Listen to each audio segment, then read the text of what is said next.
আসুন আসুন। ওনাদেরকে তো ঠিক চিনতে পারলাম না। ইনার আমার আব্বা মা। এই রাস্তা দিয়ে যাচ্ছিলাম, তোমার আব্বার কথা বলতে আব্বা মা দেখতে চাইলো, তাই নিয়ে চলে আসলাম। খুব ভালো করেছেন, আসুন ঘরে এসে বসুন।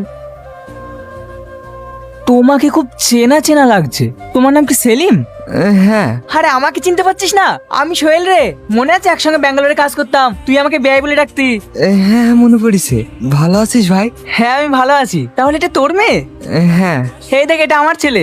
তোর ছেলেকে আমি ভালো করেই চিনি। সেদিন রাতে যদি ও না থাকতো না, তাহলে যে আমার কি হতো।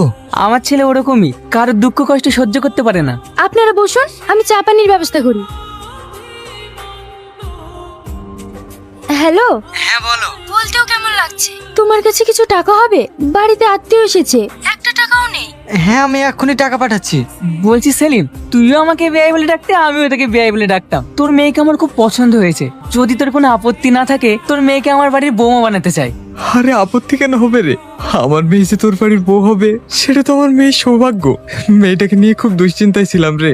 আজকের এই সুখের দিনে দুঃখের কথা বলবেন না ভাই। কি নিয়ে আলোচনা করছো মা? তোর বিয়ের ব্যাপারে। এই ভাইয়ের মেয়েকে আমাদের খুব পছন্দ হয়েছে, তাই ওর সাথে তোর বিয়ে ঠিক করলাম। শুভ কাজে দেরি করতে চাইনি, 10 দিনের মধ্যে তোর বিয়েটা সেরে ফেলতে চাই। আব্বা, তুমি হুট করে আমাকে না জেনে বিয়ে ঠিক করলে কেন? আমি বিয়ে করতে পারবো না। দেখ, ও আমার অনেক আগেকার বন্ধু, আর আমি ওকে কথা দিয়েছি ওর মেয়ের সাথে তোর বিয়ে দেবো। তাই বলে কি আমার মতামতের কোনো দাম নেই? দেখ মা, ওই ছেলেটা খুব ভালো। ওর সাথে তোর বিয়ে হলে তুই সুখেই থাকবি। আমি জানি ও অনেক ভালো ছেলে, কিন্তু কোনো কিন্তু না। আমি যখন একবার কথা দিয়ে ফেলেছি, ওই মেয়ের সাথেই তোর বিয়ে হবে।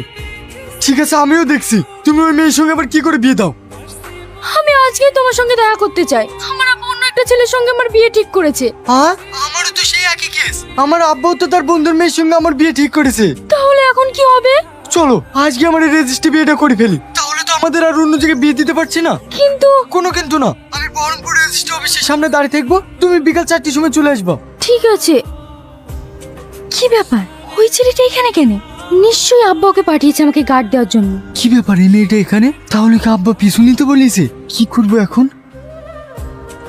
হ্যালো, তুমি কোথায়? আমি তো রেজিস্ট্রি অফিসের একটু সাইডে আছি। খবরতে তুমি রেজিস্ট্রি অফিসের সামনে আসবে না। একজন আমার পিছু নিছে, মনে হয় আব্বাই পাঠিয়েছে। আমার আব্বা একজনকে পাঠিয়েছে, তাহলে কোনো উপায়? তুমি বাড়ি চলে যাও, আমি তোমাদের বাড়ি আসছি।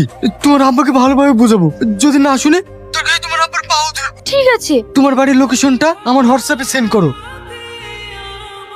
ঘুরি ফিরি একই জায়গায় কেন পাঠাচ্ছে? সেটা গুগল কি টাল হয়ে গেল নাকি? উল্টো পাল্টা লোকেশন দেখাচ্ছে। কি ব্যাপার, আপনি বাইরে দাঁড়িয়ে আছেন কেন? আপনার বাবা মাও তো এসেছে, ভিতরে আসুন। আব্বা মা কি জন্য এসছে? আপনার আর আমার বিয়েটা ক্যান্সেল করতে এসেছে। ঠিক আছে আমি আসছি। কি লোকেশন যে পাঠায়। হ্যালো, তুমি কোথায় আছো? আমি তোমার জন্য কখন থেকে বাইরে অপেক্ষা করছি, তাড়াতাড়ি এসো। আমি তোর পিছনে। দেখ সেলিম, এখনকার যা ছেলে মেয়ে, তাদের অমেতে আমরা কিছুতেই বিয়ে দিতে পারবো না। আমার ছেলে তোর মেয়েকে বিয়ে করতে চাইছো না। আমার মেয়েও সে একই কথা বলছে ভাই। জোর করে বিয়ে দিয়ে তো আর সংসার করানো যায় না। আমরা বন্ধু বন্ধু হয়ে থাকবো। বেয়াই হওয়াটা আর আমাদের কপালে নাই। আচ্ছা আব্বা, আমি রিয়াজকেই বিয়ে করব। হ্যাঁ আব্বা, আমি তুহিনাকে বিয়ে করব। তুই যে বললি একটা মেয়েকে ভালোবাসিস। আরে আব্বা, আমি ফোনে যে মেয়েটার সঙ্গে প্রেম করতাম, এই তো সে মেয়ে। এসব তুই কি বলছিস? তোর কত শুনে তোমার মাথা ব্যথা গুলিয়ে যাচ্ছে। থাক, তোমাকে আর মাথা গোলাতে হবে না। আজকাল ফোনের যুগ, কখন কি যে করবে ও তোমার মাথায় নেবে না। আর তাছাড়া ছেলে মেয়ে যখন রাজি হয়ে গেছে, কালকেই ওদের বিয়ে দিয়ে দেবো। বেন ঠিকই কথা বলেছে ভাই। তাহলে সেলিম, সত্যিকার তুই আমার বিয়ে হয়ে গেলি?